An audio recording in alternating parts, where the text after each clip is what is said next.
നമസ്കാരം. സഹാരി റേസ് പ്ലസിൻ്റെ മറ്റൊരു ക്ലാസ്സിലേക്ക് ഏവർക്കും സ്വാഗതം.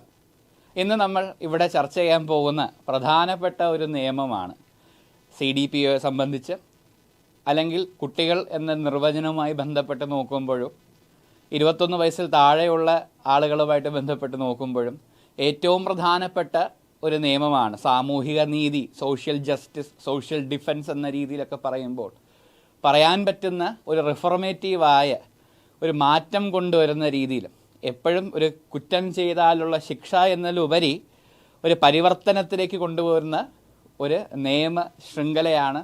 അതിലൊരു നിയമമാണ് പ്രൊബേഷൻ ഓഫ് ഒഫൻഡേഴ്സ് ആക്ട് 1958, അല്ലെങ്കിൽ മലയാളത്തിൽ നമ്മൾ പറയും നല്ല നടപ്പ് നിയമം എന്ന് പറയാറുണ്ട്. പ്രൊബേഷൻ ഓഫ് ഒഫൻഡേഴ്സിൻ്റെ യഥാർത്ഥമായ മലയാള ട്രാൻസ്ലേഷൻ അതല്ല, എന്നാൽ നമ്മൾ പൊതുവെ നമ്മൾ പറയുന്നത് നല്ല നടപ്പ് നിയമം. നല്ല നടപ്പ് നിയമം എന്നാണ്. നല്ല നടത്തത്തിന് നമുക്ക് എന്താണ് ലഭിക്കുന്നത്, ആ നല്ല നടപ്പ് എന്തിനാണ് നൽകുന്നത്, എന്തൊക്കെയാണ് അതിനുള്ള നിബന്ധനകൾ, എന്താണ് ആ നിയമത്തിനകത്ത് പ്രധാനമായിട്ടുള്ളത് എന്നീ കാര്യങ്ങൾ നമുക്ക് ക്ലാസ്സിലേക്ക് കിടന്ന് ശ്രദ്ധിക്കാം. പ്രൊബേഷൻ എന്ന വാക്ക് അല്ലേ, നമ്മൾ ജോലിക്കൊക്കെ കയറുമ്പോൾ നമ്മൾ പറയും പ്രൊബെയർ അല്ലേ, പ്രൊബേഷനിലാണ്, ഞാൻ പ്രൊബേഷൻ പീരീഡിലാണെന്ന് പറയും. എന്താണ് ആ ജോലി, ആ ഒരു കാലഘട്ടത്തിൽ നിങ്ങൾ ചെയ്യുന്ന കാര്യങ്ങൾ എത്രത്തോളം എഫിഷ്യൻ്റായി ചെയ്യുന്നു, എന്തൊക്കെ കാര്യങ്ങൾ അവിടെ കറക്റ്റായിട്ട് ചെയ്യുന്നു, ഒരു ടെസ്റ്റ് പോലെയാണ്, നിങ്ങളെ വീക്ഷിച്ചു കൊണ്ടേയിരിക്കും. അപ്പോൾ നിങ്ങൾ ആ ജോലിക്ക് ആപ്റ്റാണ് എന്ന് ആ അതോറിറ്റിക്ക് മനസ്സിലാകുമ്പോൾ പിന്നെ ആ പ്രൊബേഷൻ പീരീഡ് കഴിയും, നിങ്ങൾക്ക് പിന്നെ ഫുൾ അപ്പോയിൻമെൻ്റ് ആയിട്ടാണ് വരുന്നത്. അവിടെ എന്തെങ്കിലും പ്രശ്നങ്ങൾ വരികയാണെങ്കിൽ അതിന് കുറച്ച് നിബന്ധനകളുണ്ട്. പ്രൊബേഷൻ പീരീഡ് ഇരിക്കുമ്പോൾ ഇന്ന കാര്യങ്ങളൊന്നും ചെയ്യാൻ പാടില്ല. അതുപോലെ തന്നെ ഒരു പ്രൊബേഷനാണ് ഈ ഒരു നിയമം, ഒരു ക്രിമിനൽ നിയമം അല്ലെ ഒരു നിയമത്തിൻ്റെ കാര്യത്തിലേക്ക് വരുമ്പോൾ പ്രൊബേഷൻ എന്ന് പറയും. അപ്പോൾ ആ വാക്കിൻ്റെ അർത്ഥം നോക്കൂ. പ്രൊബെയർ എന്ന ലാറ്റിൻ വാക്കിൽ നിന്നാണ് വരുന്നത്. പ്രൊബേഷ്യോ എന്നൊക്കെ പറയാറുണ്ട്. പ്രൊബെയർ ആണ് കുറച്ചുകൂടെ നമുക്ക് ആപ്റ്റായിട്ട് പറയുന്നത്. പ്രൊബെയർ എന്ന വാക്കിൽ നിന്നാണ് പ്രൊബേഷൻ എന്ന വാക്ക് വരുന്നത്. പ്രൊബെയർ എന്ന് പറയുന്നത് ടെസ്റ്റ് അല്ലെങ്കിൽ പ്രൂവ് ചെയ്യുക, പരീക്ഷിക്കുക. പ്രൊബെയർ ടെസ്റ്റ് ചെയ്യുക, അല്ലെങ്കിൽ നിങ്ങൾ പ്രൂവ് ചെയ്യുക എന്ന അർത്ഥത്തിലാണ് പ്രൊബേഷൻ എന്ന വാക്ക് പ്രൊബെയറിൽ നിന്നും. പ്രൊബെയർ എന്ന് പറഞ്ഞാൽ ടെസ്റ്റ് അല്ലെങ്കിൽ പ്രൂവ് ചെയ്യുക എന്നാണ്. പ്രൊബേഷൻ എന്ന് പറഞ്ഞാൽ ഐ പ്രൂവ് മൈ വർത്ത്. ഇതിന് ഞാൻ നിങ്ങൾ തന്ന ആ ഒരു പരീക്ഷണത്തിൽ ഞാൻ എൻ്റെ വർത്ത് ഞാൻ പ്രൂവ് ചെയ്യുകയാണ് എന്ന് പറയുന്നതാണ് പ്രൊബേഷൻ എന്ന് പറയുന്നത്. ആൻഡ് പ്രൊബേഷൻ ഓഫ് ഒഫൻഡേഴ്സ് എന്ന് പറയുമ്പോൾ has been widely accepted as one of the non institutional methods of dealing with corrigible offenders എന്നാണ് പറയുന്നത്. Particularly young offenders or first time offenders എന്നാണ് പറയുന്നത്.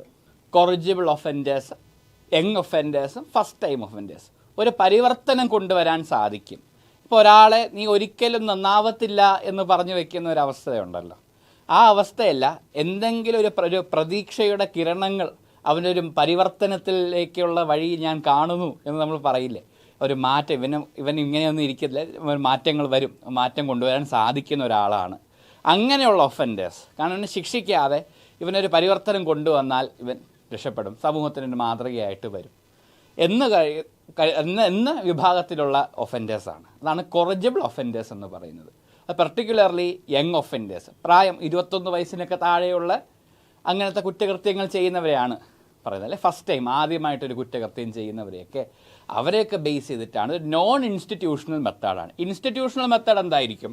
ഈ പറയുന്നതിൽ കുറ്റം ചെയ്താൽ എന്താണ്, കോടതി കൊണ്ടുപോവുക, പോലീസ് നടപടികളുണ്ടാകുക, കോടതിയിലുണ്ടാകുക, ചാർജ് ഷീറ്റ് ഫയൽ ചെയ്യുക, വിചാരണ നടക്കുക, അതൊക്കെ ഒരു ഭാഗം, അതൊക്കെ ഇതിലുമുണ്ട്. അത് അവസാനം എത്തുന്ന ശിക്ഷയ്ക്കും അല്ലെങ്കിൽ ഇൻസ്റ്റിറ്റ്യൂഷണൽ ഭാഗമായിട്ടുള്ള നടപടികളുണ്ടാകും.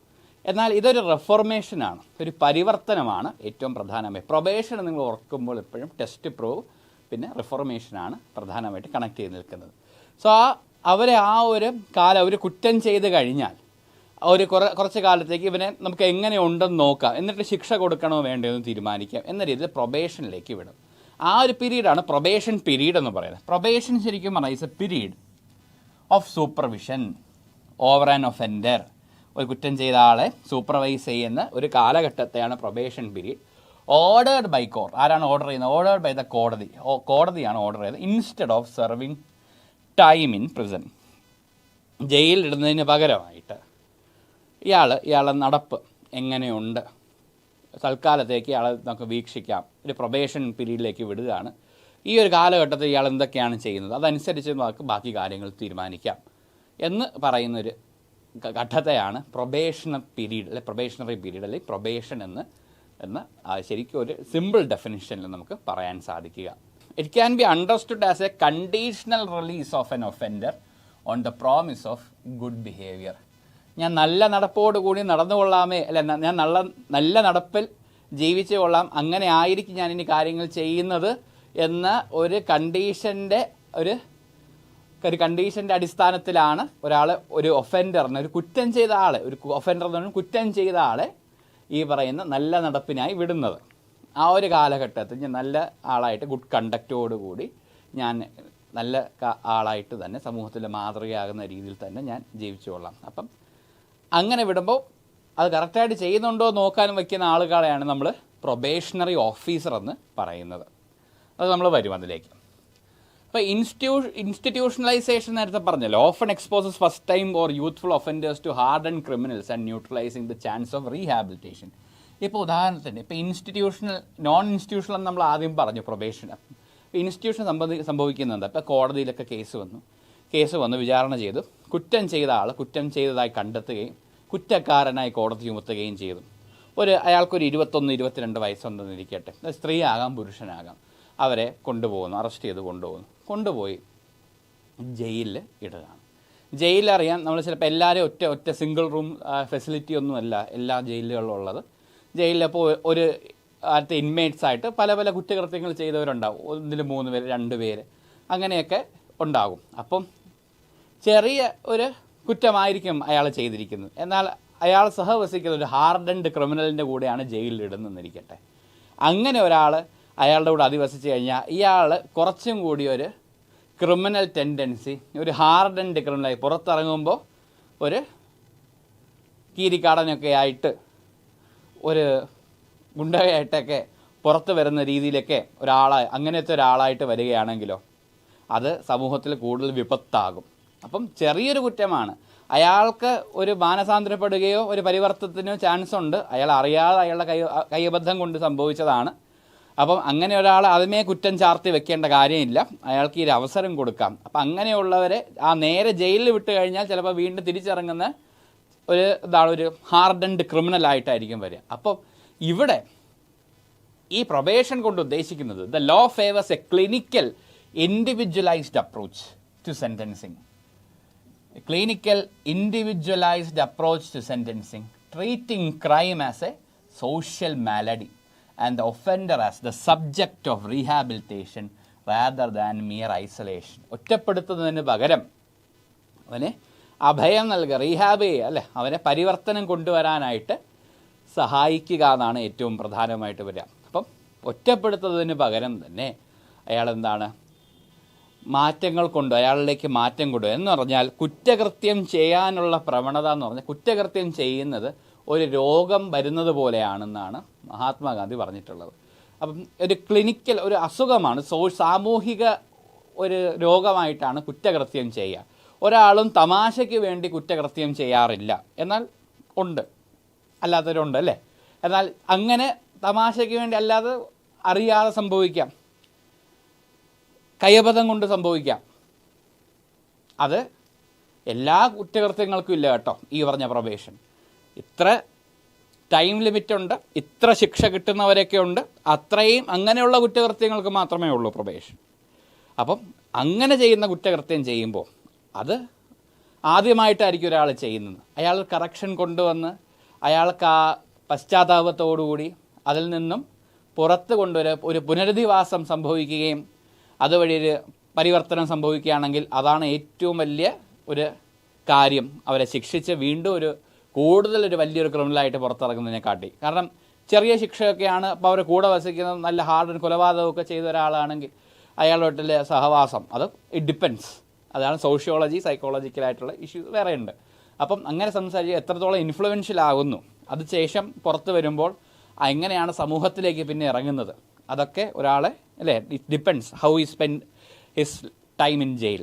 അപ്പോൾ അതനുസരിച്ച് അങ്ങനെ ഒരു സാഹചര്യം ഒഴിവാക്കാനായി ഒരു പുനരധിവാസം ഉറപ്പാക്കുന്നതിന് വേണ്ടിയാണ് ഈ പറയുന്ന ഒരു സോഷ്യൽ മാലഡി ആയിട്ട് കണ്ടിട്ട് ഒരു അസുഖം, മാലഡി ഡിസീസ് എന്നാണ് അർത്ഥം, ഒരു സോഷ്യൽ മാലഡി ആയിട്ട് കണ്ട് അതിനെ ട്രീറ്റ് ചെയ്യുന്ന, റിഫോർമേഷനിലൂടെ ട്രീറ്റ് ചെയ്യുന്ന ഒരു രീതിയാണ് പ്രൊബേഷൻ കൊണ്ട് ഉദ്ദേശിക്കുന്നത്. ഇൻസ്റ്റിറ്റ്യൂഷണലൈസേഷൻ ആണെങ്കിൽ അത് നടക്കുകയില്ല. അപ്പം ഈ പ്രൊബേഷനെ കുറച്ച് വിഖ്യാതരായ ആളുകൾ പറഞ്ഞിട്ടുണ്ട്. ഡോണം ഗോഡ്ഫ്രിഡ്സൺ പറയുന്നുണ്ട്, പ്രൊബേഷൻ എന്ന് പറഞ്ഞാൽ it's a procedure by which a convicted person is released by the court without imprisonment subject to conditions imposed by court. ജയിലാക്കാതെ അല്ലാതെ കുറച്ച് നിബന്ധനകൾ പ്രകാരം ഒരാളെ കോടതി പുറത്തുവിടുന്നതിന്, ഇപ്പോൾ ഒരാളെ കോടതി വിടുതൽ ചെയ്യുന്നതിൻ്റെ ഒരു പ്രക്രിയയായിട്ട്, പ്രോസസ്സായിട്ടാണ് പ്രൊബേഷൻ എന്ന് പറയുന്നത്. എളുപ്പമാണ്. പ്രൊബേഷൻ ഇസ് എ പ്രൊസീജിയർ നടപടിക്രമമാണ്. എന്താണ്? കൺവിക്റ്റഡ്, കുറ്റകൃത്യം ചെയ്ത ഒരു വ്യക്തിയെ കോടതി വിടുതൽ ചെയ്യുന്നു. എങ്ങനെ? ജയിലിലാക്കാതെ, without imprisonment subject to condition. അപ്പോൾ ജയിലിൽ വിടാതിരിക്കാൻ കുറച്ച് നിബന്ധനകളുണ്ട്. ആ നിബന്ധനകൾ കോടതിയാണ് കൊണ്ടുവരുന്നത്. അങ്ങനെ വിടുന്ന നടപടിക്രമത്തെ നമ്മൾ പ്രൊബേഷൻ എന്ന് പറയുന്നു എന്ന് ഡോണം ഗോഡ്ഫ്രിഡ്സൺ ഡിഫൈൻ ചെയ്യുന്നു. UN ഡെഫിനിഷൻ പറയും, the United Nations department of social affairs, അത് ഡിഫൈൻ ചെയ്യുന്നത്, United Nations department of social affairs define ചെയ്യുന്നത് probation is a court mandated treatment. അപ്പോൾ ഇവിടെ എപ്പോഴും പ്രൊബേഷൻ ഓർഡർ ചെയ്യുന്നത് കോടതിയാണ് എന്ന് ആദ്യമേ അങ്ങ് പറയാം. ജുഡീഷ്യറിയാണ് പ്രൊബേഷൻ ഓർഡർ ചെയ്യുന്നത്. Okay, so defines probation as a court mandated treatment device. ഈ വാക്ക് നല്ല ഒരു വാക്കാണ്, കോർട്ട് മാൻഡേറ്റഡ് ട്രീറ്റ്മെൻറ്റ് ഡിവൈസ്. വേറെ convicted individual remains in the community regulating their life under judicial conditions and under the active supervision of a designated probation officer. Designated probation ഓഫീസറിൻ്റെ ഒരു നിരീക്ഷണത്തിൽ, കോടതിയുടെ ഉത്തരവ് പ്രകാരം കോടതിയാൽ ചെയ്യപ്പെട്ട ഒരു മാൻഡേറ്റഡ് ട്രീറ്റ്മെൻറ്റ് ഡിവൈസാണ്. ഒരു കുറ്റകൃത്യം ചെയ്ത ഇൻഡിവിജ്വലിന് സമൂഹത്തിൽ തുടരാൻ വേണ്ടി കോടതിയുടെ കുറച്ച് നിർദ്ദേശങ്ങളും പ്രൊബേഷൻ ഓഫീസറിൻ്റെ സൂപ്പർവിഷനിലൂടെ നിരീക്ഷണവും കൂടി ഉൾപ്പെടുത്തിക്കൊണ്ടുള്ള ഒരു നടപടിക്രമത്തെയാണ് പ്രൊബേഷൻ എന്ന് പറയുന്നത്. പ്രൊബേഷൻ ഓർഡർ ചെയ്യുന്നത് കോർട്ട് മാൻഡേറ്റഡ് ആണ്, കോർട്ടാണ്, ഓർഡേർഡ് ബൈ ദ കോർട്ട് എന്ന് പറയുന്നത്. നമ്മൾ നേരത്തെ ബൈ ദ കോർട്ട്, അത് ഏറ്റവും ഇമ്പോർട്ടൻ്റ് ആണ്, കോടതി. കാരണം നിയമത്തിൽ നമ്മൾ ഓർക്കാനായിട്ടാണ് ഈ രണ്ട് ഡെഫിനിഷനും ഈ കോടതിയുടെ ഒരു ഇമ്പോർട്ടൻസ് എത്രത്തോളം ഇതിലുണ്ട് അത് നിങ്ങൾ ഓർമ്മിപ്പിക്കാനും. പിന്നെ പ്രൊബേഷൻ ഓഫീസർ എന്ന വാക്ക്, ഇതിൽ തന്നെ പല ഡെഫിനിഷൻസ് നമുക്കിതിലുണ്ട്. പ്രൊബേഷൻ ഓഫീസർ ആര്, കോർട്ട് ആര്, ഈ പറയുന്ന കാര്യങ്ങളൊക്കെ വരും. അപ്പം ഈ രീതിയിലാണ് പ്രൊബേഷനെ ഡിഫൈൻ ചെയ്തിരിക്കുന്ന യുണൈറ്റഡ് നേഷൻ. അപ്പം കോർട്ട് മാൻഡേറ്റഡ് ട്രീറ്റ്മെൻറ്റ് ഡിവൈസ് എന്നാണ് ഇവിടെ ക്യാച്ചി ആയിട്ടുള്ള വാക്ക്. കോർട്ട് മാൻഡേറ്റഡ് ട്രീറ്റ്മെൻറ്റ് ഡിവൈസ്, കോടതി നിർബന്ധമായി മാൻഡേറ്റ് നിയമപ്രകാരം നിർബന്ധമായും ഒരു ട്രീറ്റ്മെൻറ്റ് ഡിവൈസായിട്ടാണ്, ഒരു ഒരു ട്രീറ്റ്മെൻറ്റ് എന്ന രീതിയിൽ ഒരു മരുന്ന് കൊടുക്കുന്ന പോലെയാണ് ശരിക്കും ഈ പ്രൊബേഷനെ കോടതി ഉത്തരവിടുന്നത് എന്നാണ് പറയുന്നത്. മാറ്റം കൊണ്ടുവരിക എന്ന അർത്ഥത്തിൽ UN ഡെഫിനിഷനാണ് ഓഫ് social affairs. Thus, probation is the part of decision-making process of a judge at the time of sentencing. അപ്പോൾ പ്രൊബേഷൻ ഡിക്ലെയർ ചെയ്യണം, പ്രൊബേഷൻ കൊടുക്കണമോ വേണ്ടയോ എന്ന സാഹചര്യമൊക്കെ കോടതിയാണ് അവസാനം തീരുമാനിക്കുന്നത്. ആ പ്രൊബേഷൻ ഓഫീസർ റിപ്പോർട്ടും അതൊക്കെ അതിൻ്റെ ഭാഗമായിട്ടൊക്കെ വരും. അപ്പം it is the decision making process of a judge at the time of sentencing. ഇതാണ് അൾട്ടിമേറ്റ്ലി പ്രൊബേഷൻ എന്ന് പറഞ്ഞാൽ മനസ്സിലാക്കുക. Decision making process of a judge at the time of sentencing, ഇതാണ് പ്രൊബേഷൻ എന്ന് പറയുന്നത്. അപ്പോൾ അടുത്ത ക്ലാസ് കാണുന്നവരെ എല്ലാവർക്കും thank you so much. Thank U.